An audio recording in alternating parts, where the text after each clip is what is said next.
Halo, selamat pagi seluruh rekan-rekan.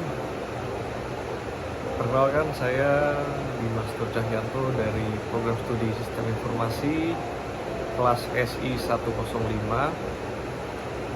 Di sini saya akan membahas mengenai 3 hal penting dalam sistem informasi,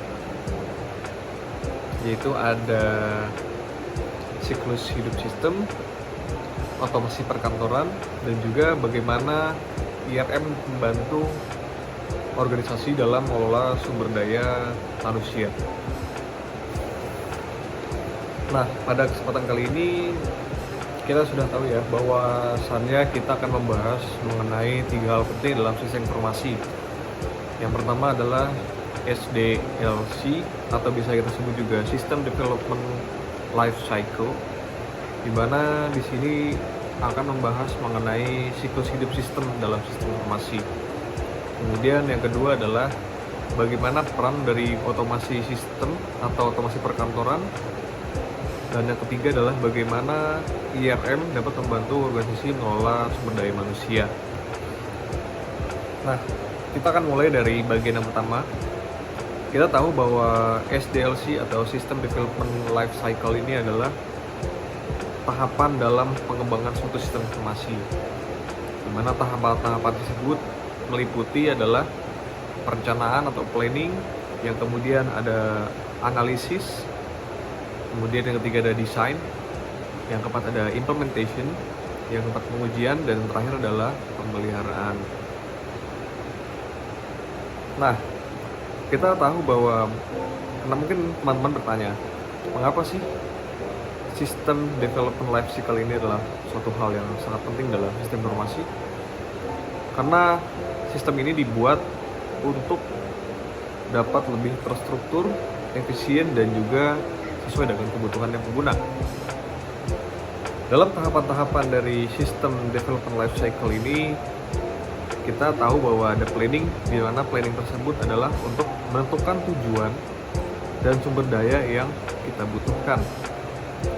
Nah, yang kedua adalah analysis, di mana analisis ini adalah untuk mengidentifikasikan kebutuhan pengguna dalam spesifikasi sistem.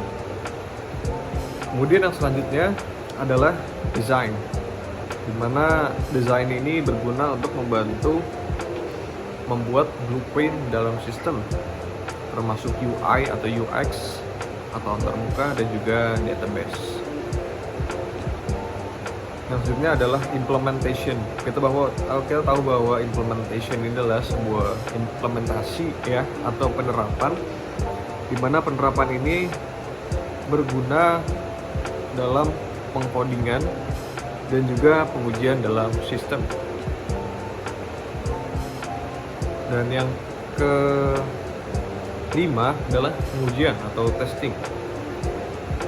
Dalam tahapan ini SDLC berguna untuk mendeteksi segala malware dan juga bug agar memastikan sistem ini berjalan dengan lancar. Dan terakhir adalah maintenance atau bisa kita sebut juga pemeliharaan. Di sini pemeliharaan ini berguna untuk maintenance segala sesuatu yang berkaitan dengan SDLC agar dapat meningkatkan sistem supaya lebih optimal. Nah, SDLC ini seperti halnya contoh seperti apa? SDLC ini contohnya bisa kita ambil adalah pengembangan suatu aplikasi atau metode untuk pelanggan yang dimana kita bisa membuat ini untuk memastikan bahwa aplikasi tersebut berjalan dengan baik, aman, dan juga user friendly.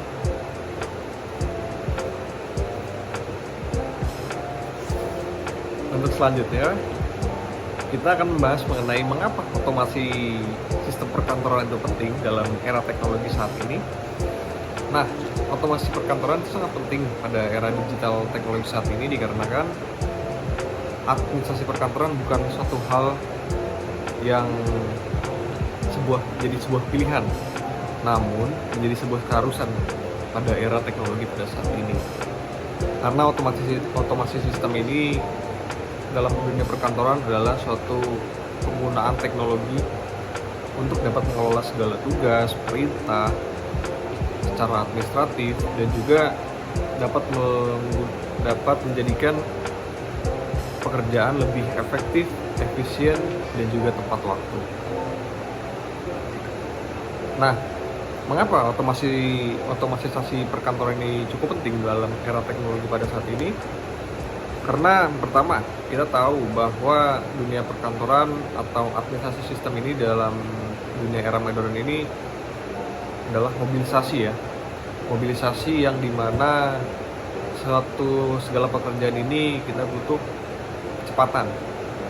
Karena dalam melayani sesuatu, dalam menangani sesuatu, alangkah lebih baiknya kita lebih cepat dan juga tepat dalam menangani suatu permasalahan. Dan yang kedua adalah mengenai produktivitas. Karena produktivitas ini, otomatisasi sistem perkantoran ini dapat membantu karyawan ataupun pegawai agar dapat bekerja lebih efektif dan juga efisien. Karena di samping memiliki waktu yang panjang dan juga waktu yang banyak, karyawan atau pegawai menjadi lebih mampu untuk menyusun strategi untuk pengembangan ke depannya. Dan yang ketiga adalah kita bisa mengurangi segala kesalahan teknis yang terjadi. Mengapa?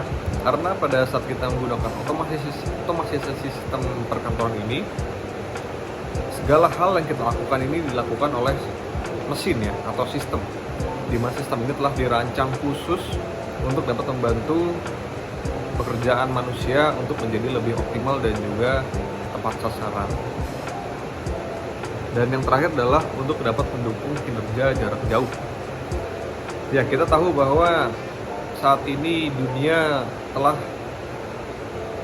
dibuat sedemikian rupa untuk dapat mempermudah atau menjangkau daerah-daerah yang sekiranya dulu tidak mampu untuk kita jangkau.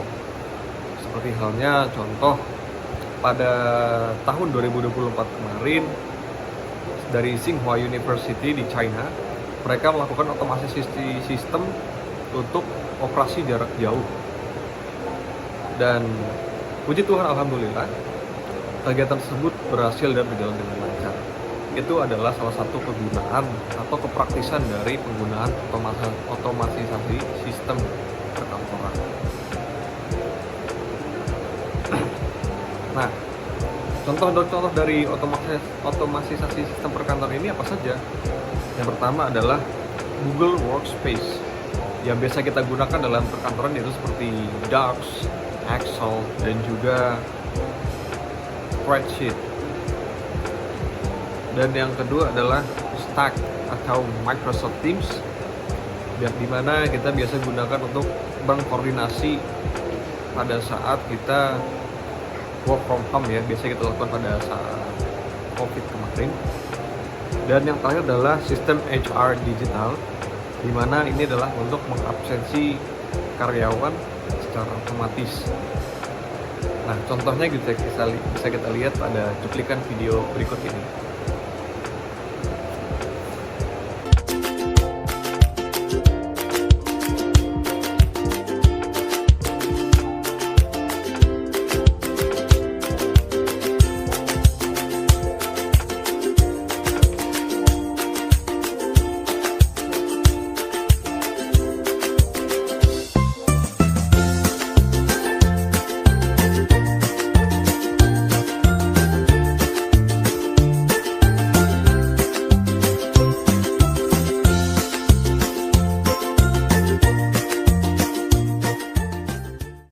Setelah kita sampaikan, kita bahas sebelumnya, kita tahu bahwa IRM atau bisa kita sebut juga Information Resource Management ini adalah suatu hal yang penting, di mana IRM itu sendiri berperan pada sektor pengolahan data, sumber daya manusia, dan juga teknologi, di mana informasi-informasi tersebut bisa kita manfaatkan dengan lebih baik untuk dapat membantu kinerja manusia untuk kedepannya.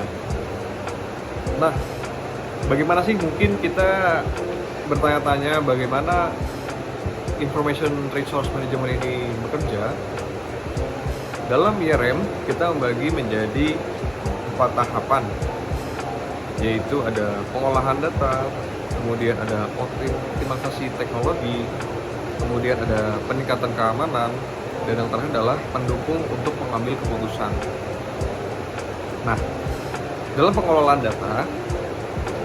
data ini bekerja dengan yang pertama adalah untuk menyimpan, kemudian mengolah, dan juga untuk mengamankan informasi yang tersedia dalam organisasi. Kemudian yang kedua adalah untuk mengoptimalisasi teknologi. Dalam tahapan untuk optimalisasi teknologi ini, IRM ini bekerja untuk memanfaatkan sistem IT yang digunakan sesuai dengan kebutuhan bisnis.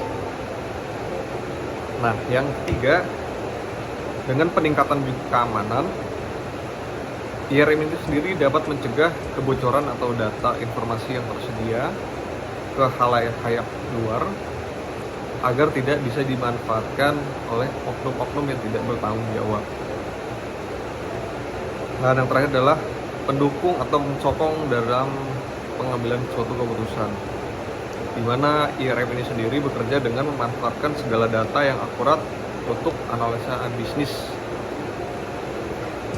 Nah, Information Resource Management ini memiliki beberapa contoh, yaitu diantaranya ada bank yang menggunakan IRM untuk dapat mengelola data dan informasi dalam setiap nasabah agar terciptanya keamanan juga kenyamanan dalam penggunaan jasa layanan. Nah, yang kedua adalah rumah sakit. Dengan memanfaatkan IRM atau Information Resource Management, rumah sakit dapat menyimpan data dalam setiap pasien dan juga rekam medis yang telah mereka lakukan sebelumnya. Dengan begitu, pasien-pasien tersebut tidak perlu lagi untuk mencari atau mengarsipkan segala data secara manual. Dan contoh yang terakhir adalah perusahaan retail, di mana dalam penggunaan IRM ini sendiri sebagai analisa data dan juga penjualan dari perilaku pelanggan. Nah, itu adalah penjelasan mengenai siklus suatu sistem, otomatisasi sistem perkantoran, dan juga Information Resource Management. Kurang lebihnya mohon dimaafkan. Kalau misalkan ada pertanyaan atau pembahasan terkait ketiga hal tersebut, silakan tulis di kolom komentar. Saya tutup. Wabillahi taufiq wal hidayah. Wassalamualaikum warahmatullahi wabarakatuh. Dari Jakarta, selamat siang.